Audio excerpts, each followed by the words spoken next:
Hi எல்லாருக்கும் வணக்கம். நீங்கள் என்னுடைய வீடியோ பார்த்துட்டு எல்லோரும் எனக்கு டிஎம் பண்ணியிருந்தீங்க. எல்லாருக்கும் என்னால் தனித்தனியாக ரிப்ளை பண்ண முடியலை.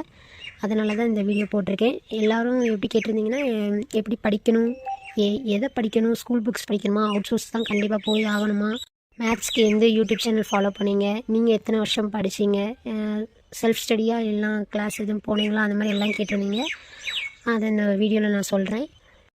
நான் எப்போ படிக்க ஸ்டார்ட் பண்ணேன்னா, நான் காலேஜ் முடிச்சதுமே நான் ஒரு 2 இயர்ஸ் ஒர்க் பண்ண ஆரம்பிச்சிட்டேன். அதுக்கடுத்து நான் 2022 தான் நான் கிளாஸ் போனேன். ஒரு 2 மந்த்ஸ் போனேன். போயிட்டு இருக்கும்போதே 2023 வந்து எக்ஸாம் இருக்காது அப்படின்னு சொன்னனால நான் அப்படியே ஸ்டாப் பண்ணிட்டு மறுபடியும் நான் ப்ரைவேட் ஜாப் போயிட்டேன். அதுக்கப்புறம் நான் 2024 தான் திரும்ப என்னுடைய டிஎன்பிசி ஜேர்னியை ஸ்டார்ட் பண்ண ஆரம்பித்தேன். 2024 ஃபெப்ரவரியில் வந்து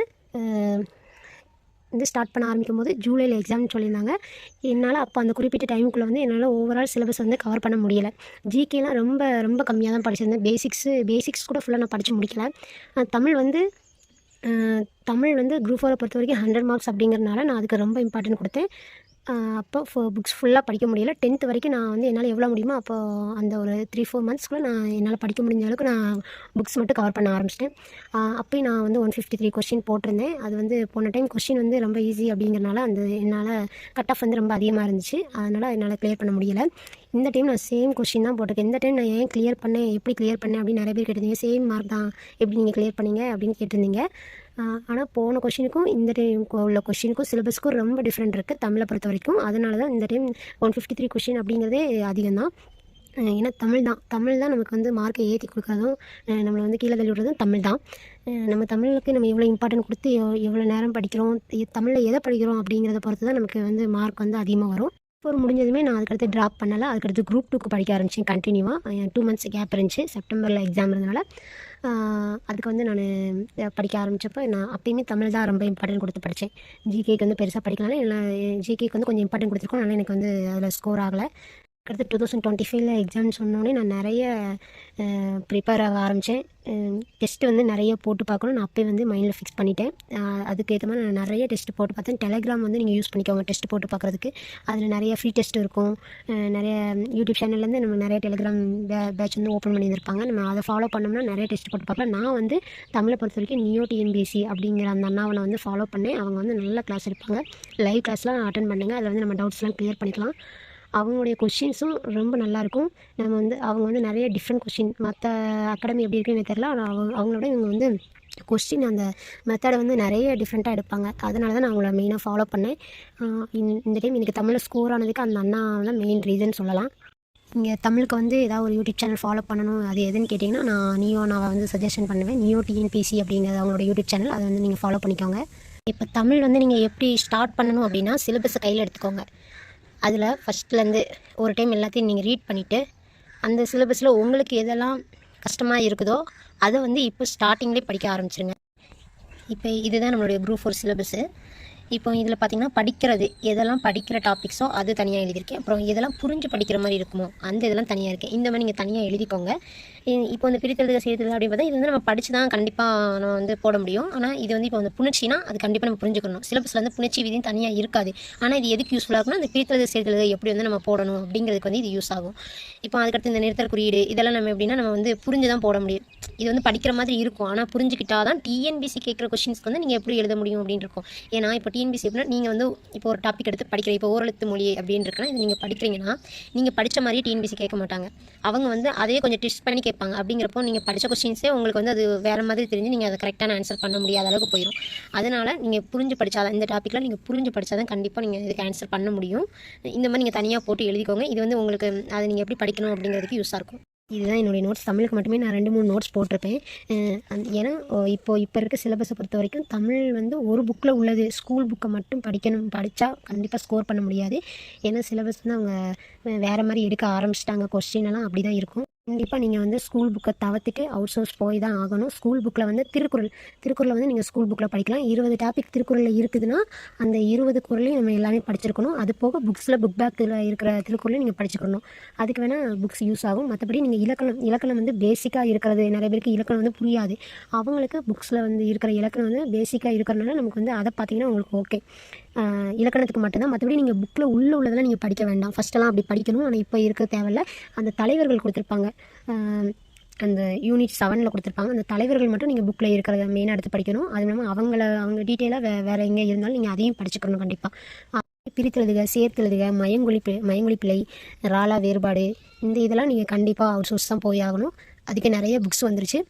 இப்போ வந்து நான் வந்து இளங்குமரனார் புக்கில் இருந்து நான் எடுத்து எழுதியிருப்பேன். எனக்கு வந்து புரியாதது மட்டும்தான் நான் எழுதியிருப்பேன். இதில் அந்த புக்லேயும் இருக்கும் அப்படிங்கிறதுக்கு மட்டுமே இந்த இப்போ இருக்குன்னா இதுக்கு மட்டுமே நிறைய இருக்கும். ஒரு 2-3 பக்கத்துக்கு இருக்கும். அவ்வளோவா நம்மளால் எழுத முடியாது. இதில் வந்து எனக்கு எது மறக்குது, எது கொஞ்சம் வித்தியாசமாக இருக்குது அப்படிங்கிறத மட்டும் தான் நான் எடுத்து எழுதியிருப்பேன். இந்த ராரா வேறுபாடு, லாலா வேறுபாடு இப்படிங்கிறது இந்த ஒரு புக்கில் மட்டும் கிடையாது. இதுவே 2-3 புக்கில் இருக்கும். நான் அதையும் எழுதியிருப்பேன். வேறு புக்கில் உள்ளதையும் நான் எழுதியிருப்பேன். இதான் அது. மேத்ஸை பொறுத்த வரைக்கும் நீங்கள் வந்து யூடியூப் சேனல் வந்து நீங்கள் பெருசாக ஃபாலோ பண்ணுறத விட ப்ரீவியஸ் இயர் கொஷின் அதை வந்து நீங்கள் டவுன்லோட் பண்ணி வச்சுக்கோங்க. எல்லா டாப்பிக்லையுமே ப்ரீவியஸ் இயர் கொஷினை டவுன்லோட் பண்ணி வச்சுட்டு நீங்கள் வந்து அந்த கொஷின்ஸை வந்து நீங்கள் டெய்லியும் போட்டு பார்க்கணும். 1 or 2 hours வந்து நீங்கள் டெய்லியும் போட்டு பார்த்துட்டு அதில் வந்து நிறைய ஒரே கொஷின்ஸ் தான் திரும்ப அதே மாடலில் வந்து கேட்டிருப்பாங்க. நீங்கள் வந்து அதெல்லாம் விட்டுட்டு நீங்கள் எல்லாத்துலேயும் ஒரு மாடல் வந்து நீங்கள் வந்து தனியாக பேப்பர் போட்டு எழுதிக்கணும். அதை வந்து நீங்கள் வந்து லாஸ்ட் ரிவிஷன் நீங்கள் வரும்போது வந்து உங்களுக்கு நீங்கள் திரும்ப அந்த ஒவ்வொரு டாப்பிக்லேயும் நீங்கள் ஒரு 40 மாடல் இருக்குது. அந்த 40 மாடலுமே உங்களுடைய நோட்ஸில் வந்து இருக்கணும். நீங்கள் வந்து அதை லாஸ்ட்டு வந்து நீங்கள் போட்டு பார்க்குறதுக்கு உங்களுக்கு ரொம்ப யூஸ்ஃபுல்லாக இருக்கும். நான் வந்து அப்படி தான் போட்டு பார்த்தேன். இதான் நான் மேத்ஸுக்கு எடுத்த நோட்ஸு. இப்போது நேரம் மற்றும் வேலை அப்படிங்கிற இந்த டாப்பிக்கில் உள்ள எல்லா மாடலுமே இந்த நோட்ஸில் இருக்கும். ஒரு 40 மாடல் இருக்குன்னா அந்த 40 மாடலுமே இந்த நோட்ஸில் இருக்கும். இப்போ இதில் வந்து இந்த நான் ரெட் கலர் மார்க் பண்ணியிருக்க வந்து எனக்கு மறந்து போகிற இந்த ஸ்டெப் எனக்கு வந்து டோட்டலாக மறந்து போகுது அப்படின்னா இந்த ரெட் கலர் மார்க் பண்ணியிருந்ததை வந்து நான் வச்சுப்பேன். அது வந்து அதுக்கடுத்து நான் மறுபடியும் ஏதாவது டெஸ்ட் போடும்போது இந்த ரெட் கலர் மார்க் பண்ணியிருக்கிறது மட்டும் 2-3 டைம் நான் போட்டு பார்ப்பேன். அப்படிங்கிறப்ப நமக்கு அது மறக்காது. இது வந்து மேத்ஸ் வராதவங்களுக்கு கூட ரொம்ப ஹெல்ப்ஃபுல்லாக இருக்கும். நீங்கள் இந்த மாதிரி ட்ரை பண்ணி பாருங்கள். கண்டிப்பாக எல்லா மாடலில் உள்ள இது எல்லாமே ப்ரீவியஸ் இயர் கொஸ்டின் தான். ப்ரீவியஸ் இயர் கொஸ்டின் மேக்ஸிமம் இருக்கிற எல்லா மாடலுமே கவர் பண்ணிடுவாங்க. அப்படிங்கிறப்ப நம்ம புக்ஸை எடுத்து பார்க்க வேண்டிய அவசியமே இருக்காது. புக்ஸில் உள்ள சம்ஸும் நிறையா ப்ரீவியஸ் இயர் கொஸ்டினில் வந்துடும். இலக்கணத்தை பொறுத்த வரைக்கும் இப்போதைக்கு நீங்கள் அந்த இளங்குமரனார் புக்கில் இருந்து தான் நீங்கள் படிக்க முடியும். ஏன்னா அதில் தான் நிறைய டீட்டெயிலாக கொடுத்துருக்காங்க. அதில் வந்து நீங்கள் எழுத்து சொல் இது 2 மட்டும் நீங்கள் படித்தா போதும். அதில் இருக்கிறதெல்லாம் நீங்கள் படிக்கும்போது நீங்கள் நோட்ஸ் எடுத்து வச்சுக்கணும் தனியாக. இலக்கியம்னா இந்த தேவிராவோட புக்கில் வந்து நீங்கள் இருக்கிற டாபிக்ஸ் மட்டும் கொஞ்சம் தான் இருக்கும். அதை மட்டும் நான் இப்போ நான் அண்டர்லைன் பண்ணியிருக்கிறது மட்டும் தான் நம்ம சிலபஸில் உள்ள டாபிக். அதை மட்டும் நீங்கள் படித்தா போதும். இந்த புக்கில் இது கேட்டிருந்தாங்க ஒருத்தங்க, நீங்கள் தேவிரா புக்கெலாம் படிச்சிருக்கீங்க அப்படின்னா நான் என்கிட்ட இருக்க புக்ஸ்னால் இந்த ஒரு புக் தான் இருக்கும். மற்றபடி வேறு எந்த அவுட் சோர்ஸ் புக்கும் நான் வாங்கலை. நான் வந்து மேக்ஸிமம் லேப்டாப்பில் தான் படித்தேன்.